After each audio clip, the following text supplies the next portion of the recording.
So maybe the first question I think we need to talk about here, Garrett, is why do you have insurance and what does it cover? Because I think that's like always the biggest concern is like, I mean, we all know we have to have insurance, you know, because we have like a mortgage company that requires it, right? But like, why do people have insurance claims and like, what does it cover? Yeah, I mean, that may seem like an obvious question, but a lot of times it does get brushed over. So there's multiple reasons why people have home insurance. One is, like you mentioned, if you have a mortgage on your house, a lot of mortgage companies will insist that you have insurance. Another reason is that most of the time, you know, your home is probably one of the most significant investments in a lifetime. Most people, that's probably the biggest investment that they'll make. And it's important that you have coverage on that. It's a way to basically protect that investment. You know, then there's, you know, insurance is beneficial to have in case of unforeseen events, acts of God, big storms that come through. These things are out of your control, and it's important to have insurance so that that investment is protected. Absolutely. Yeah, and in Central Indiana, like we have quite a bit of those acts of God or storms that come through. It's common for us to get hail. Earlier this year in 2005, we had some tornadoes come through Central Indiana, which also produced hail and high winds. We had quite a few homeowners that had trees fall on their homes. I think those are common things where it's like, you don't have control over this. This is going to happen. So how do you protect yourself? And your insurance policy is that way, right? This is how we protect the home. So that way, if something major happens, then you've got coverage. It's just like health insurance, right? Like, you know, if you get cancer, you know, that can cost hundreds of thousands, if not millions of dollars. And if you have insurance, it can help cover that cost, right? Yeah. And I think you mentioned at the beginning that uncertainty plays a big role when it comes to insurance claim and homeowners. And I think it doesn't have to be that hard, right? But people have insurance for a reason, and it's to protect that investment. And it's important that you use that when the time is right. Yeah, absolutely. And, you know, when it comes to insurance, there's lots of different policies. First off, you know, I think there's many different insurance companies out there. There are different coverage levels within those companies. Each company has different coverage levels. There's different deductibles. And, you know, one of the things we do want to express to homeowners watching this video is make sure you get with your insurance agent and that you understand what does your policy cover, what does your policy not cover, and what are your what's your deductible in the situation. I think it's just so common these days that homeowners now are even buying their insurance policies online.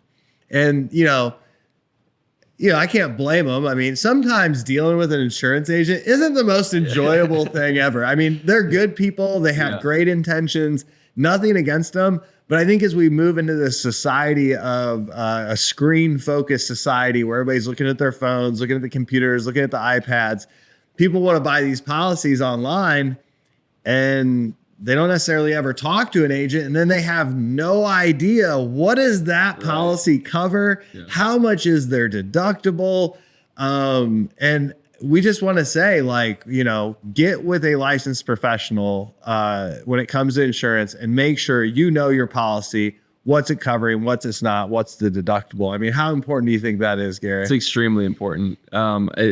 So many times a homeowner will get in a situation where they think they need to file a claim. They end up filing a claim, and then they get stuck because they didn't truly understand what their policy was covering. Yeah, absolutely. I think one of the things I like to tell homeowners before they file a claim is, look, like in this system, there is, who did you buy your insurance policy from? What insurance policy did you get? And then what adjuster gets assigned, what mood that adjuster is the day he shows up to inspect your roof.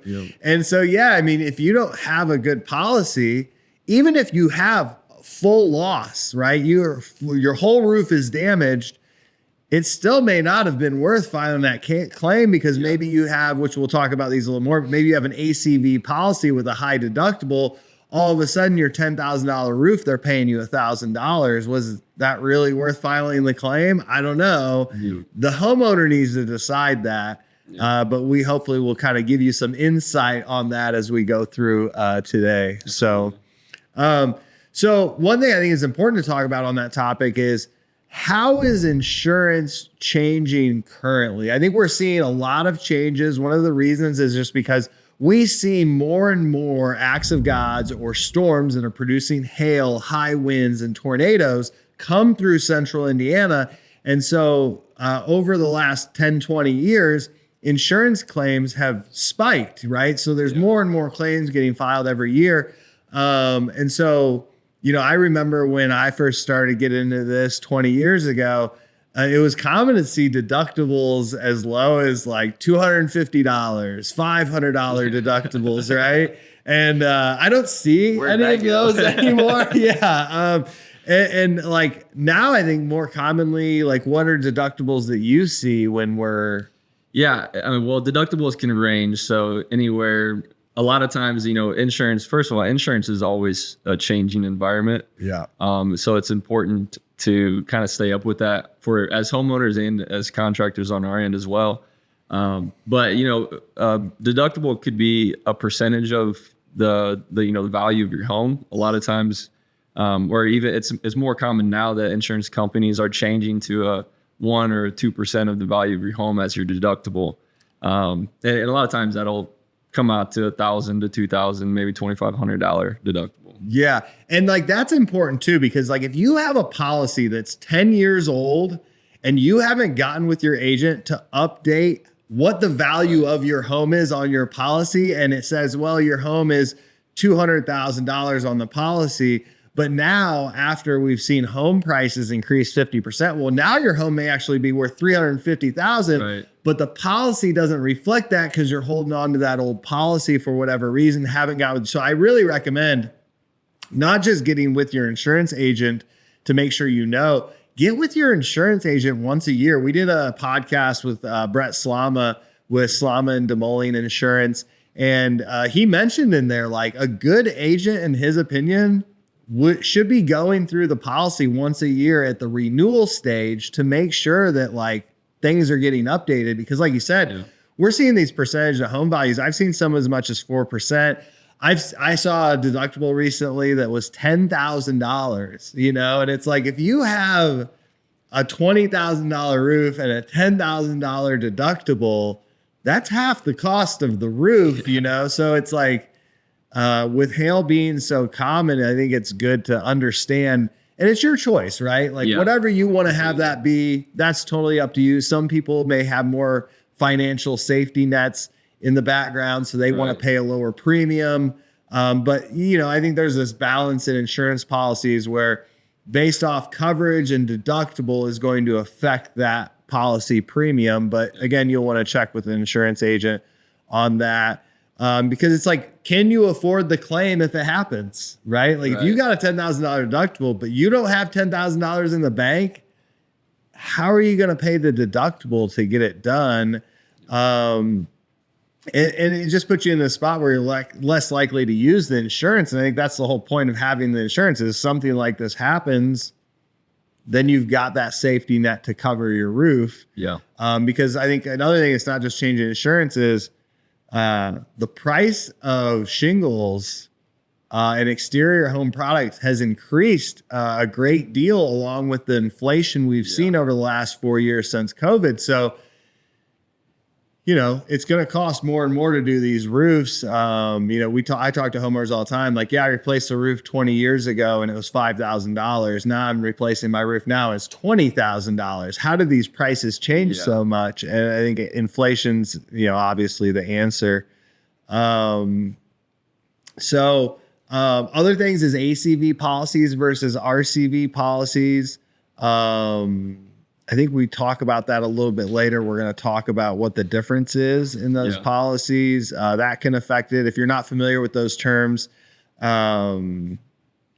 an ACV policy would be an actual cash value policy. So what is it worth today based off age and condition? And then RCV policy is what we like to think of as like a full replacement policy. Replacement cost value. They're going to cover the replacement cost or the full value of that. I've also been seeing with some insurance companies, some of the homeowners we deal with, that after the roof reaches a certain age, and we used to not see this with insurance companies, but when a roof reaches a certain age, it automatically switches to an ACV policy. What was happening is that insurance companies were getting tired of paying to have a roof replaced that needed to be replaced anyways, and then a hailstorm comes through. So the roof's 15, 20 years old. Average life of a roof currently is 17 to 18 years. So you got this 20-year-old roof. It's at the end of its life.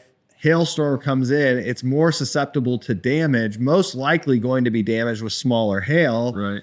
And so the insurance companies are like, look, we're tired of paying homeowners to get a new roof when they needed to buy a new roof anyways. Yeah. And so now at 10 or 15 years, insurance companies are saying, look, your roof is 10, 15 years. We're not going to cover that roof, or we're going to move it to an ACV policy to help with that.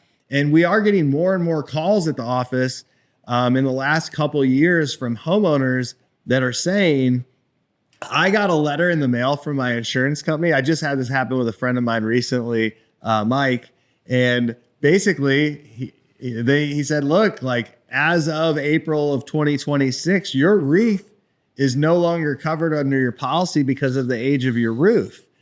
So they're kind of starting to force homeowners to incur that cost or sacrifice the coverage on the roof at that point. Yeah. Have you seen some of that happening out there as well? Yeah, most definitely. I mean, it's becoming more common, unfortunately, but it is something that makes sense. I mean, if your roof needs replaced and then a hailstorm comes through, if you're the insurance company, you're going to be thinking the same thing. Yeah. So it is something to pay attention to. Yeah, because I mean, like, think about from the insurance company side of view. If they're having to pay to have roofs replaced that should have already been replaced due to age and condition, then they've got to charge everybody more in their premiums because we all kick into this bigger pool that's got to get paid out. So if they're insuring roofs that are already needing replaced, then that money is going to come out of that pool and everybody's got to pay more money into that pool. Yeah. So I don't think they're like, it's not that they're bad people because of it. It's just that they're in business and they are trying to keep the rates as low as possible for everybody. Yeah. So another common question related to insurance that we see a lot, this question actually sometimes leads people to not want to file a claim. Yeah. Which is, if I file a claim, will my insurance rates or my insurance premiums increase? What are your thoughts on that, Garrett? This is such a common response from homeowners, especially if they haven't been through an insurance claim or if this is their first time around. I'll talk to a homeowner and they'll say, I don't want to file a claim because I don't want my policy to go up. And that's not how it works. And I always try to inform them like, hey, when a storm happens, your insurance is going to increase based on your zip code, whether you file a claim or not. So it's always a good idea, if a storm does happen to get that inspected or to get your property inspected. That way, if your insurance is going to go up, wouldn't you want to use it? Right? I mean, if it's just a common misconception. Yeah. And it goes back to that bigger idea that we just talked about, right? Like you get 100 people in one area to pay into a pool. Right. And that whole pool of houses gets damaged, but you don't want to file a claim because you're worried your insurance rate's going to go up. But everybody else around you is filing. All your neighbors are getting new roofs, other people that are covered in that pool. Well, they're going to have to increase what they're charging everybody to cover it because it's a pool of money covering it. It's similar to health insurance, right? And so it'd be kind of like if you owned a timeshare and then you just never used it. Yeah. 100%. Yeah, you're gonna pay anyways. You're gonna pay anyways. It's there for you to use. Like that's what it's meant for. And then you decide, I don't want my price to go up next year, so I'm not gonna use it. Yeah, absolutely, absolutely.